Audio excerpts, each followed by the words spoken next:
Welcome to the Gallery Teachers Masterclass. I'm Ben Crompton, and this is practical tips and tricks for building your pronunciation teaching toolkit. Let's think about what we're going to be looking at in this workshop. To begin with, we'll look at what pronunciation is and breaking it down into some really simple steps. And then we need to answer this important question: who can teach pronunciation? The main part of the workshop is, of course, looking at pronunciation teaching tips and tricks, and we'll finish with some conclusions about what we have discussed in the workshop. So what is pronunciation? Well, if we look at exam boards, people like Cambridge, Trinity, the IELTS exam, Language Cert, the ways that we often assess our learners' progress, they usually break pronunciation down into three areas: sounds, stress, and intonation. There will, of course, be some variation in this. If you're doing IELTS, for example, at a higher level, they get a bit more nuanced, looking at weak forms, connected speech, and features like that. But generally, it's helpful for us to think about pronunciation in these quite straightforward terms. Then we need to think about pronunciation from two different perspectives in terms of skills. It's obvious to think about pronunciation as something that is productive, right? Speaking. But there is also a very clear and important receptive element as well. Knowledge of aspects of pronunciation don't just inform learners speaking, they also inform what learners are going to hear, or in many cases not hear. And that's something for us to consider. But I think also we need to face the reality that pronunciation is something theoretical and physical, which means that it's quite often a teaching challenge for us. We don't just need to know about the vowels and the consonants and connected speech and intonation. We also need to know about what is happening in here and how the sounds are produced. And thinking about our learners, pronunciation is something that can be quite mystifying, and there's a lot of myths surrounding it. I remember a few years ago with a group of proficiency level learners preparing to take their Cambridge C2 exam. I did a reflection activity. I asked them to tell me about the aspects of their language that they were proud of and the aspects of their language that they wanted to improve. Lots of the learners gave me lots of different suggestions, but there's one student, a boy called Manuel. He just wrote one thing on his paper. He wrote, "My accent is horrible." And that's a really strong statement. When I saw him write this, I felt awful, not just for him, but also for the role that I played in perhaps promoting this belief. It was a belief that had come from years of language learning, from listening to people talking about English on YouTube and people telling him that he had to sound a certain way. And I dislike this idea because your accent is actually a fundamental part of your personality. But this is also a belief that I think passes into teaching as well. And I know that many teachers feel that they lack the skills or the status, perhaps, to work with pronunciation. And let's break that down a little bit more. Thinking about ourselves as teachers, there are so many different aspects of teaching that we do. I thought about my normal working week, and these are all sorts of things that at some point in a week I'm probably going to engage with. I'm sure that you can add more to this list, and pronunciation is just one small area of that.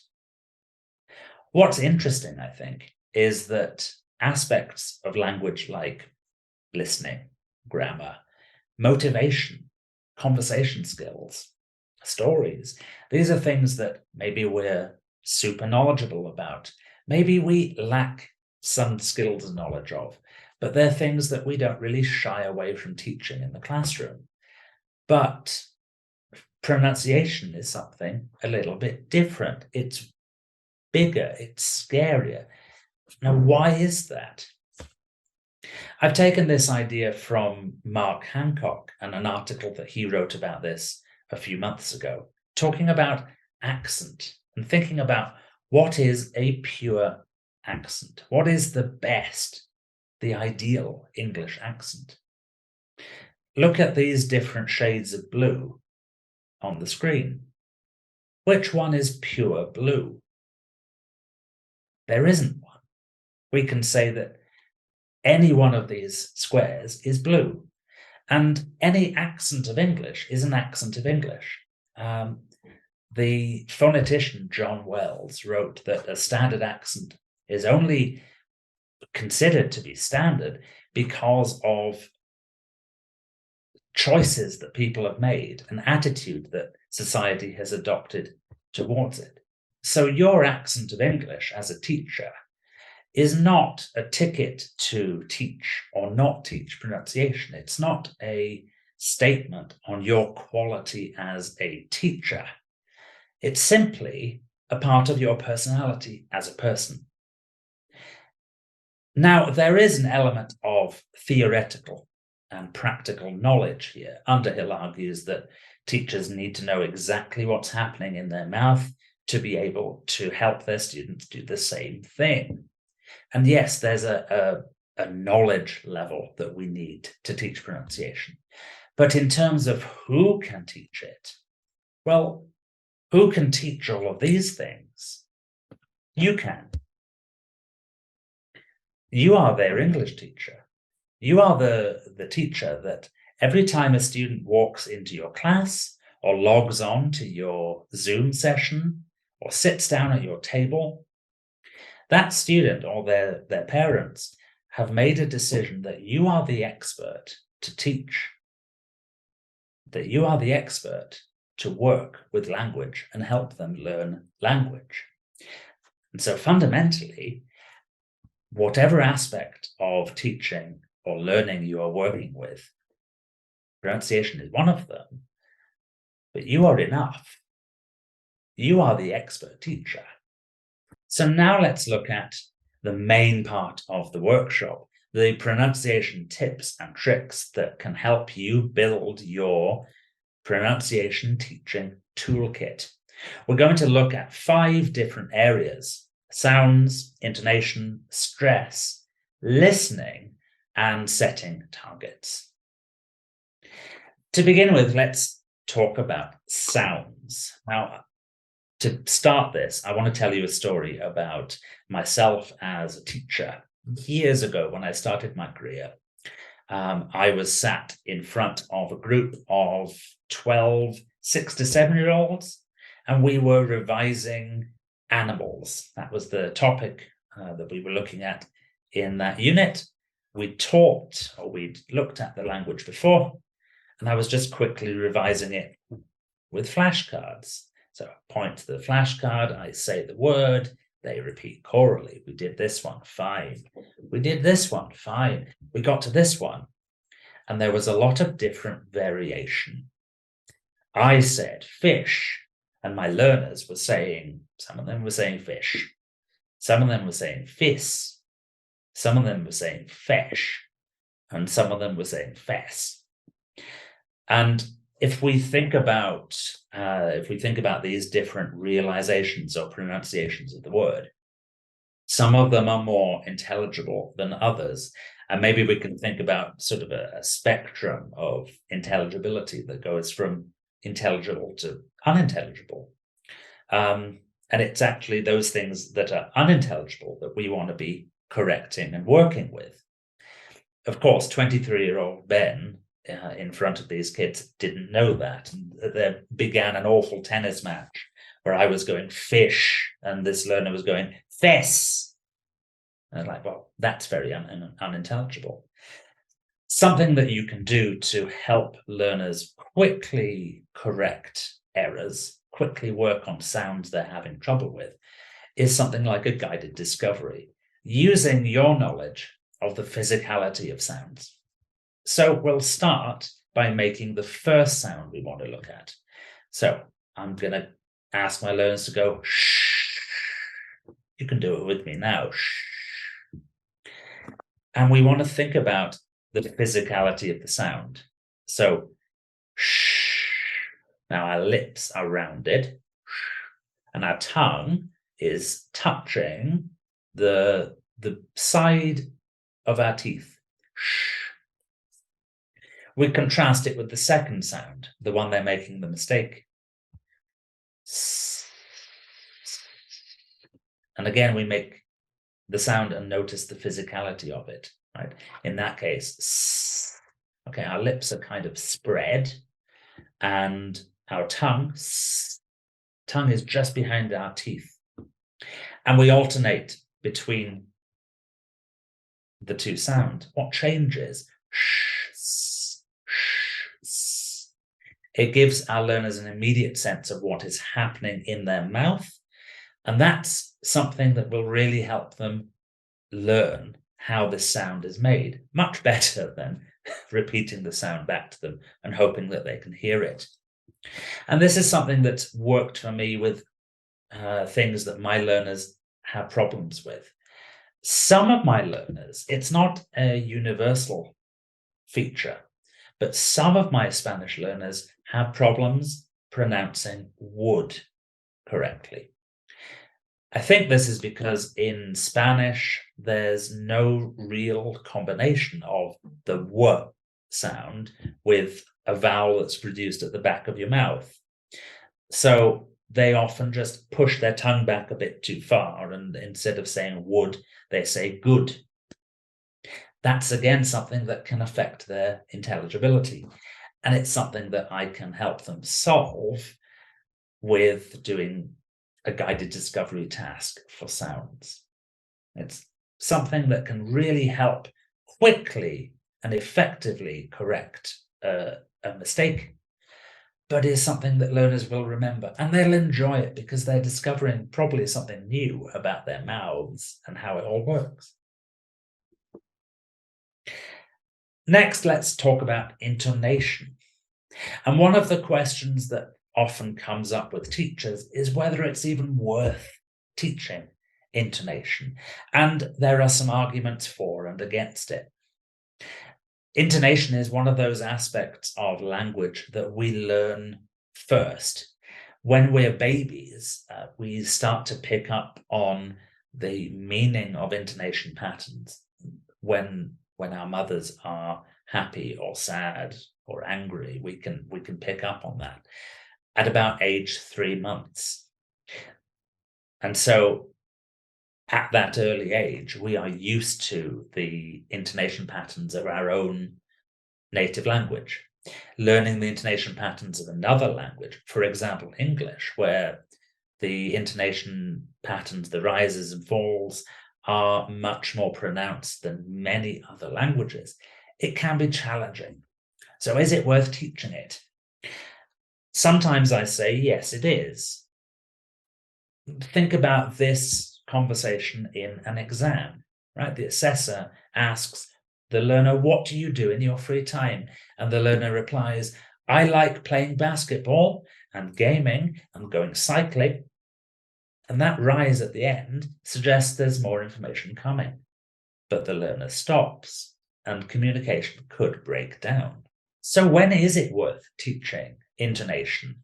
Well, I can think of some really specific linguistic examples when it's worth working on it. For one, there are a few grammatical instances where intonation is crucial to the meaning.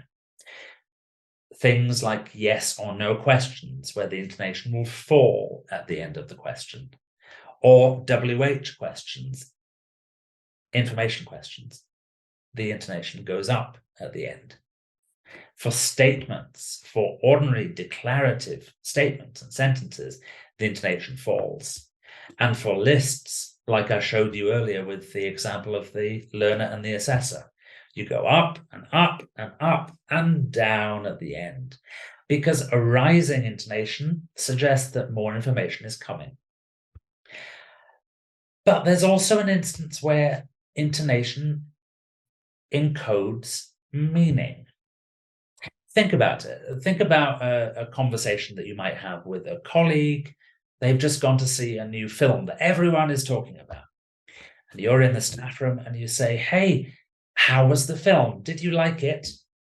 And your colleague says, "Yes." Falling intonation, yes. Well, they liked it. It's a declarative statement. Fair enough. But what about this? Let's do it again. "Hey, how's it going? How was the film? Did you like it?" "Yes."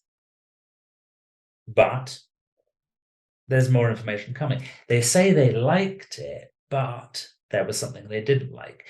And if our learners aren't really able to decode the meaning of this intonation pattern, well, they could be in a conversation with someone and communication could break down. But then on the other side, on the flip side, what are your learners' needs? This leads us into thinking about English as a lingua franca. Now, if you're not familiar with that, it's the idea of who your learners are going to be speaking English with. The argument is that the majority of people learning English are going to use their English with someone else who's also learned English. And if that's the case, our priorities for teaching and our priorities for teaching pronunciation are different. And the argument is that intonation is not a key feature of English as a lingua franca. So if your learners are going to be talking to other non-native speakers, intonation might not be worth it. On the flip side, go back to the start. Let's think that intonation is one of those areas that language exams assess. That means that if your learners are doing a formal assessment, intonation is an important part. And similarly, if your learners are in an environment where they are more likely to be speaking to native speakers, if they're in an English-speaking country, well, then intonation and meaning come together. Now let's talk about stress. And of course, I mean stress in pronunciation, not the stress caused by thinking about teaching pronunciation. An easy way to work on word stress to begin with is underlining and deleting. This I've found to be a really effective way of giving my learners a really quick insight into the pronunciation of new words. I've chosen here 3 words that I think many of your learners will have trouble pronouncing. They'll say something like comfortable or comfortable or interesting, pronunciation. An easy way to help learners with word stress is by underlining the stressed syllable and deleting the letters that they don't need to say. Comfortable. That's what I would say. I would say comfortable. I would say interesting. I'd say pronunciation. Other variations are, of course, possible. You might say comfortable. That's okay. Interesting is okay. And you can do what's right for you and your learners. You are the model, you are the expert. But this method can help you stop your learners producing things that could cause intelligibility errors. Comfortable is not comfortable. But then let's build up further. Stress is not just about words, it's about sentences. It's about the stream of speech, spoken English. Now look at this really quick phatic dialogue. Think about what your learners would say, how they would produce this.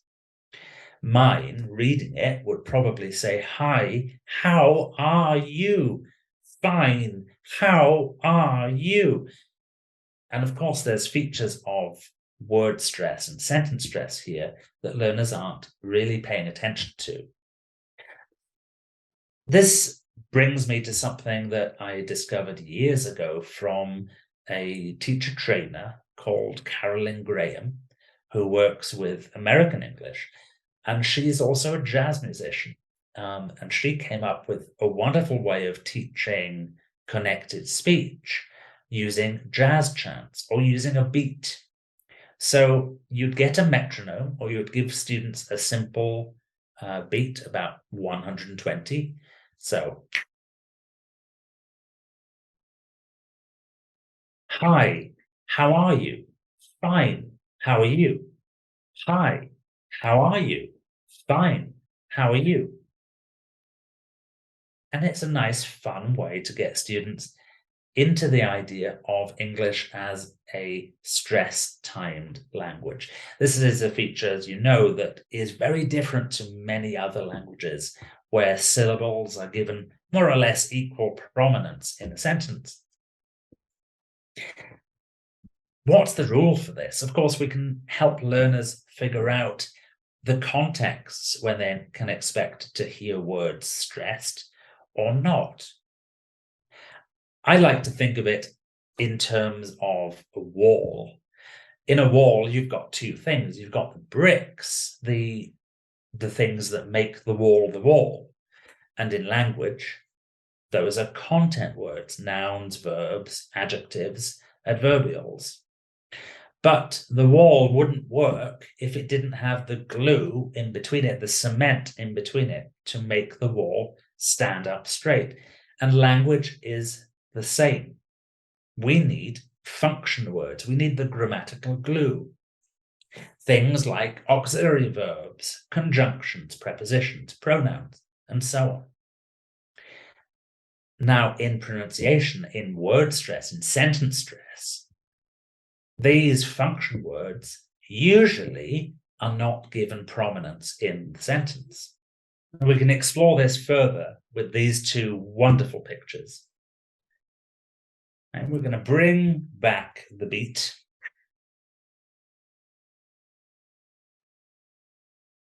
Cat, hat, hare, tree. Cat, hat, hare, tree. Do it with me.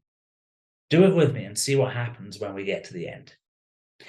Cat, hat, hare, tree. Cat, hat, hare, tree. A cat, a hat, a hare, the tree. A cat, a hat, a hare, the tree. A cat, a hat, a hare, the tree. And what comes next? A cat, a hat, a hare, the tree. There's a cat in a hat and a hare under the tree. What happened at the end? There's a cat in a hat and a hare under the tree. That last bit gets squished together. And this is interesting for a couple of reasons. It's interesting for our learners because in productive pronunciation, there's a cat in a hat and a hare under the tree. And they'd probably be used to saying this reasonably quickly. So there's a cat in a hat and a hare under the tree. We can hear it clearly, under the tree. But in fast connected speech, there's a cat in a hat and a hare under the tree. What happens there in the red is really interesting. So we can explore this more now, thinking about the role that pronunciation teaching plays in listening teaching. I'm going to play you a short audio that I produced for one of my classes. First, we listen to it as you would in class to get an idea of what's going on. I was going to see a friend once and I went to Stansted Airport. Yeah. I checked the departure board, but I couldn't see my flight, which I thought was strange. Right. I looked at my ticket again and it said Gatwick Airport. Really? On the other side of the city. Really annoying when that happens, when you've got more than one airport and you go to the wrong one, or more than one station. I'm sure it's happened to you. Or at least you know someone that has had it happen. One of the reasons that I've used my own recording here is because I want to explore features of natural connected speech. Very often, the audio files that come with our course books or learning materials are produced in a studio with actors, and even the best actors are going to enunciate clearly and pause, possibly just before the answer to a question, and it's not quite as natural as it could be. If that's the case, there's a ton of resources available for using more natural, more authentic listening in your classes, and I'll show you those at the end. We're going to explore a really small chunk of this, thinking about what's happening in the middle of the sentence, what's happening to the connected speech. So I've taken a chunk of this, I've put up a sentence with a gap, and first I will ask my learners to listen and tell me how many syllables are missing in the space. On the other side of the city. On the other side of the city. On the other side of the city. They tell me the syllables that are missing, and then they work together. I'll play it again, and they need to try and write as best they can the words that are missing. If they can't get the words right, or they can't get the spelling right, actually that's great, and I'll encourage them to write what they hear, which in this case is this. Now, what's happening in this blue bit in the middle is that the sounds are going together. They're squishing together. And what's interesting is that side is a content word.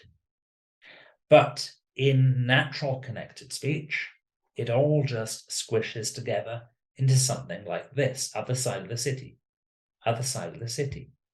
And it's things like this that can cause communication breakdown. It can cause learners to mishear things or not hear things at all. Richard Caldwell refers to this as jungle speech. The jungle is where, think about it, all the plants and trees grow into one another. And that's what happens in natural spoken English. The ends of some words connect with the beginnings of others. Sounds disappear. It's a mess of sounds. And it's something that our learners are going to have to get used to if they want to become effective listeners. And the key to it is working on pronunciation. Sounds, stress, intonation, connected speech. It all comes together to help inform their listening. This activity was a really quick one to produce. I recorded the file myself, but you can take the recording from your coursebook or your course material and use an audio editor such as Audacity or GarageBand on the Mac to quickly edit it. Doing all of this took me about 5 minutes, and it's a really effective activity to do with your learners. Finally, we need to talk about setting targets for your pronunciation teaching. You might have noticed behind me is Mark Hancock's pronunciation chart for vowels. I've made a choice to use that rather than Underhill's because it's more effective for my learners to understand. And I've also chosen to work on vowels. That's because for my Spanish learners, many of the vowels in English simply don't exist in Spanish, and it's an aspect that is difficult for them. My learners are working towards a Cambridge exam, and that means that the accuracy of sounds is something that they are expected to get. But your learners may well be different. We've touched on this before. Perhaps they are going to be working in the mode of English as a lingua franca. Perhaps they're going for complex international exams, or they're working with a specific group of people or speakers. You need to set the pronunciation teaching targets that are relevant for your learners. You also should look at the teaching materials that you are using. Very often, publishers and writers have a hard job tailoring their materials precisely to a specific group of learners and teachers. And you'll probably find that you're flicking through the pages and some of the pronunciation activities just simply don't fit learners in your context. I'm sure you found that you're looking at something and you're like, my learners don't do this. This isn't necessary. It's necessary for some learners using the book, but if your learners don't make that mistake, replace it for something that they do have trouble with and make the pronunciation teaching in your class relevant to your learners in their context. Finally, we can start to make some conclusions about pronunciation teaching and what goes into your toolkit. We spoke at the start about how pronunciation is a combination of theory and physicality, and what's going on inside your mouth and what's going on inside your learners' mouths is something that is really going to help them effectively work with pronunciation. We broke pronunciation down into sounds, stress, and intonation, the features that many exam boards will assess learners on. And it's quite straightforward and quite useful to think of pronunciation in these terms. And then we looked at the role of pronunciation in listening, something that I think is crucial and that your learners will really benefit from exploring. Finally, we spoke about setting targets that are relevant to your learners in their context. But I think most importantly, and the idea that I want to leave you with at the end of this workshop, is about you as a pronunciation teacher. You're a good teacher. You're a great teacher. You're a fantastic teacher. You're an expert in all sorts of aspects of language learning and language teaching. And you are enough. You are the pronunciation teacher that your learners need, and you can do it. And your learners will learn from you. Finally, here are some useful websites and ELT resources to help you in your teaching. Remember, of course, the Gallery Teachers Workshop Library, which is full of more than 100 workshops that you can go and look at, including some on pronunciation and listening teaching. For some useful articles and resources about pronunciation teaching, you can't go wrong with Mark Hancock and Annie MacDonald. Mark literally wrote the book on teaching pronunciation, and there's some great stuff here. And finally, if you want to explore some listening materials that you can use with your learners to start looking at the pronunciation of listening, here are some great websites with authentic listening materials and lesson plans for you to use right away.